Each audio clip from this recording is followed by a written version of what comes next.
There will be a financial crisis actually worse than the one in 2008, and you say things like that, people say you're exaggerating or you're fear-mongering. No, there's good analysis behind it, but I go all the way back to 1987, October 19th, 1987, the U.S. stock market crashed 22% in one day.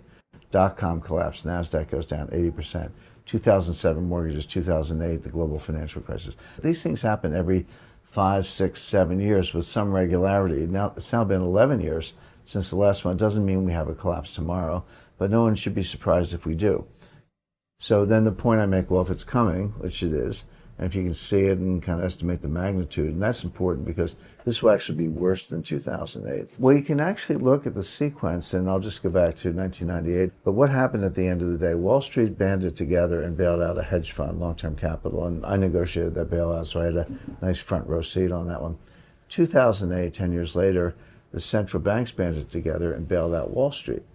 Who's going to bail out the central banks the next time? The point I make is that each crisis is bigger than the one before, and the bailout is done at a higher level than the one before. But we're now at the point where, in 98, Wall Street lifted the balance sheet of a hedge fund. 2008, the central banks lifted the balance sheet of Wall Street. Who's going to lift the balance sheet of the central banks? Who's bigger than the central banks?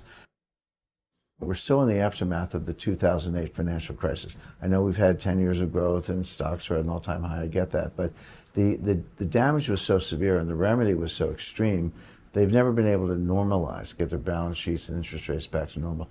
We're just not ready for the next one. The evidence shows that you need to cut interest rates 4 to 5% to get the U.S. out of a recession, kind of stimulate growth. In other words, how do you cut interest rates even 4% if you're only at 2%? The answer is you can't. So then you go to QE for quantitative easing, more money printing, and you get to zero. Let's do more money printing. But again, the Federal Reserve took its balance sheet from $800 billion to $4.5 trillion in the last crisis. They got it back down a little bit, around $3.9 trillion, but nowhere near even $2 trillion for that matter. So they're out of headroom in terms of quantitative easing. Rates aren't high enough to cut very much. So they don't have the dry powder, if you will, to get us out of another recession. And that's just a normal business cycle recession. That's not even talking about a financial panic, which is a different thing. So the damage done in 2008 has not been normalized. We're not ready for the next one. And if it happened, we don't have the capacity to get out of it. What are you waiting for? When it actually happens, it'll be too late to do anything about it. So stocks drop 30, 40%. Gold's going up $100 an ounce per day. Dealers won't return your phone calls. It's too late to sell your stocks. The time to prepare is not when you're in the storm, it's beforehand. If you absolutely knew that inflation was coming, that's the danger, it'd be very easy to construct your portfolio. You'd have some gold, you'd have some real estate, some hard assets, etc. If you knew it was going to be deflation, same thing. You could buy 10-year Treasury notes, buy gilts, buy things that perform well in deflation. I call this the barbell approach. You have your inflation hedge over here, your deflation hedge over here, and then a allocation to cash connecting the two sides of the barbell. The point I make is that we're on the knife edge between deflation and inflation. The world wants to deflate. The natural state of the world is deflationary because of demographics, declining populations in a lot of countries. So debt, demographics, and technology are driving deflation. On the other hand, you have central bank intervention. Central banks cannot tolerate deflation because it increases the real value of debt, causes bankruptcies, which fall upon the banks. So they have to try to create inflation. So right now we have this unstable equilibrium, but it's going to tip one way or the other, and you need to be prepared for both, actually. When you're in my position, you're a writer or speaker or whatever, people always want to put words in your mouth, and they say, Jim Rickards says this, it's the end of the world, sell everything, buy gold. I've never said any of those things. It's not the end of the world. I recommend 10%, but don't go all in on any asset class. Diversification is very, very powerful. But this could actually be a world where systems break down. It's not the end of civilization, but maybe slightly more agrarian. Maybe it looks more like 1910 than 2020, where we actually go back to a simpler lifestyle, not because everybody would vote for that or want that, but complex dynamic systems, when they break down, when infrastructure breaks down, if that sort of thing starts to happen.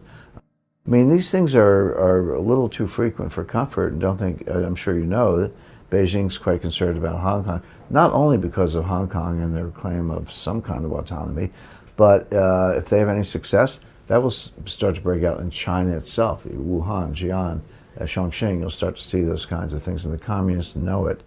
So they need to keep a lid on that. But these are all symptoms of societal breakdown. They're not specifically financial. They have financial implications. But yeah, you could see multiple complex dynamic systems, power grid, financial systems, communication systems, etc., sort of sequentially break down.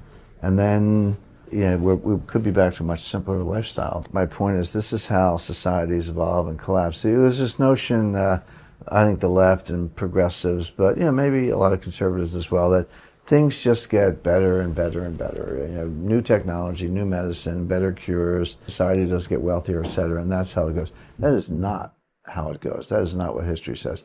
History says it's much more cyclical. You have rise and fall of civilizations, multiple civilizations over thousands of years, and the two biggest collapses, there might have been a more ancient one, we don't have any information, but the Bronze Age collapse and the fall of the Roman Empire. These were at a 1,500-year tempo. It's been about 1,500 years since the fall of the Roman Empire, so if there is a 1,500-year multiple civilization collapse cycle, we could be in the middle of that. Someone asked me, when's the next crisis coming? I said, well, we may be in one. From 2008 to 2014, we had quantitative easing. Then there was a sideways period. Then beginning in 2017, the Fed initiated what they call quantitative tightening, actually reducing the money supply. I still run into people, they bang the table, I hate QE, you're printing money. I said, no, that's been over for about 5 years. They're now burning money, throwing money into the furnace to reduce the money supply. Except, just a few days ago, they slammed on the brakes on that and flipped to quantitative easing. The Fed is in the process, as we speak, of printing $1 trillion. They call it system repo, but it's QE4 in all but name. Why are they printing $1 trillion when they were trying to reduce the balance sheet? They were trying to tighten the money supply, and they're printing $1 trillion. Somebody's broke, and I'm not going to mention names, I'm not going to speculate. They're giving the money to the banks, taking treasuries as collateral, but they expect the banks to lend the money to non-bank players, hedge funds, private equity funds, smaller banks, Chinese banks, etc., and take treasury securities as collateral. The way it works is I give you $100 million and you give me $102 million of treasury notes or gilts. And so I've got 2% collateral. So if you don't pay me back, I sell the notes in the market and pay myself back. What does this say when the banks are hoarding the money and they won't lend it out and take treasuries as collateral? What it says is that they're anticipating a liquidity crisis that's so bad that they will not be able to sell treasuries at anywhere near the value they got. That's a pretty scary thought. That means they're seeing something the rest of us are not seeing. Now, I won't go further than that because there's no evidence, but just what we know about reserves being drawn down, now suddenly increased, the bank's not on lending, etc. Someone's in distress. It could be contained. It could go away. But if it hits and spreads, we could be back in a global liquidity crisis, and it could be starting now.